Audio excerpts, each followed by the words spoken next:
সব জিনিসের সৃষ্টিকর্তা হলো আল্লাহ। জোরে বলেন কে? আল্লাহ।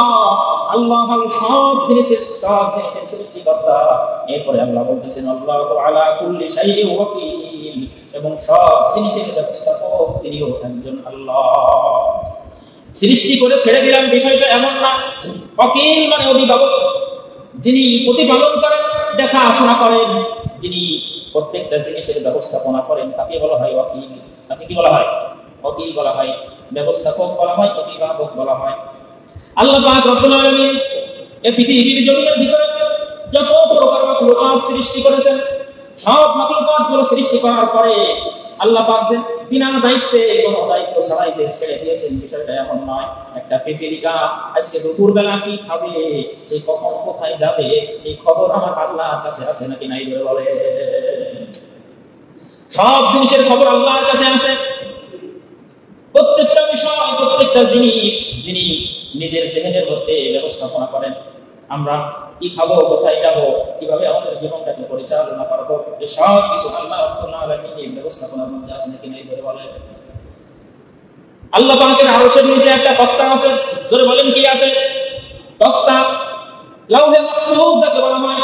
সেই তক্তার ভিতরে একজন মানুষ পৃথিবীর জমিনে জন্মগ্রহণ করার পর থেকে নিয়ে যা যা তার কপালে আছে, এই সব কিছু আল্লাহ রাব্বুল আলামিন যেদিন ওই তক্তা বানাইছে, ওই দিন সব কিছু লিখে রেখেছে। বলেন সুবহানাল্লাহ।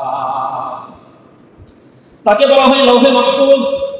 যে লাউহে মাহফুজের ভিতরে আল্লাহর কোরআন সংরক্ষিত ছিল, সেই লাউহে মাহফুজের ভিতরে প্রত্যেকটা মানুষের ভাগ্য লেখা, প্রত্যেকটা মানুষ পৃথিবীতে তার কপালে কি আছে না নাই, এই সব কিছু আল্লাহ রাব্বুল আলামিন লাউহে মাহফুজের মধ্যে লিখে রেখেছেন। তবে কিছু কিছু কারণে মানুষের ভাগ্যেরও পরিবর্তন ঘটে। যখন কোনো মানুষ নেকের কাজ বেশি করে, কিছু কিছু নেকের কাজ করার কারণে আল্লাহ রাব্বুল আলামিন ওই বান্দার উপর থেকে বিপদ-আপদকে সরায়া দেয়। কিছু কিছু নেকের কাজের কারণে আল্লাহ পাক বান্দার হায়াতকে বাড়ায়া দেয়। সুবহানাল্লাহ। আবার কিছু কিছু কারণে আল্লাহ রাব্বুল আলামিন বান্দার ভাগ্যের পরিবর্তন ঘটায়। আবার কিছু কিছু গুনাহের কাজের কারণে আল্লাহ পাক বিপদ-আপদ দেয়। কিছু কিছু গুনাহের কাজের কারণে আল্লাহ রাব্বুল আলামিন বান্দার হায়াতকে কমায়া দেয়। এটাকে কি বলে? ভাগ্য পরিবর্তন। লাউহে মাহফুজ, যেখানে প্রত্যেকটা মানুষের ভাগ্য লেখা। তো আল্লাহ পাক রব্বুল আলামিন সমস্ত জিনিসের ব্যবস্থাপক। ধরে বলেন সমস্ত জিনিসের ব্যবস্থাপক কে? আল্লাহ। মুসলমান বন্ধুরা আমার, আল্লাহ পাক রব্বুল আলামিন সব জিনিসকে সৃষ্টি করার পরে শুধুমাত্র মানুষ আর জিন জাতিকে আল্লাহর ইবাদতের জন্য আল্লাহ পাক রব্বুল আলামিন নির্ধারণ করেছেন। আল্লাহর ইবাদত করবে কারা? মানুষ আর জিন। এদের উপরে আল্লাহর ইবাদতকে আল্লাহ পাক আবশ্যক করে দিয়েছেন। যতদিন পৃথিবীর জমিনে বাঁচবা, যতদিন দুনিয়ার জমিনে হায়াত পাবা, ততদিন তুমি আল্লাহর ইবাদতের মধ্যে কাটাইবা। এটা কার আদেশ? বলে বলেন আল্লাহর আদেশ।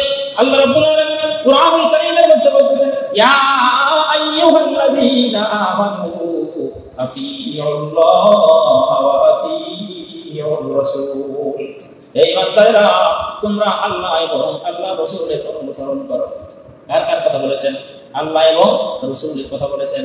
আল্লাহর অনুসরণ যেমনিভাবে করা লাগবে, আল্লাহর অনুগত্য যেমনিভাবে করা লাগবে, আল্লাহর ইবাদত যেমনিভাবে করা লাগবে, ঠিক তেমনিভাবে রাসূলের অনুসরণ করা লাগবে। রাসূলের অনুসরণ ছাড়া কোনো মানুষ আল্লাহর নৈকট্য অর্জন করতে পারবে না। কথা বলেন ঠিক না বেঠিক? আল্লাহ নৈকট্য অর্জন করতে হলে তাকে আগে রাসূলের অনুসরণ করা লাগবে।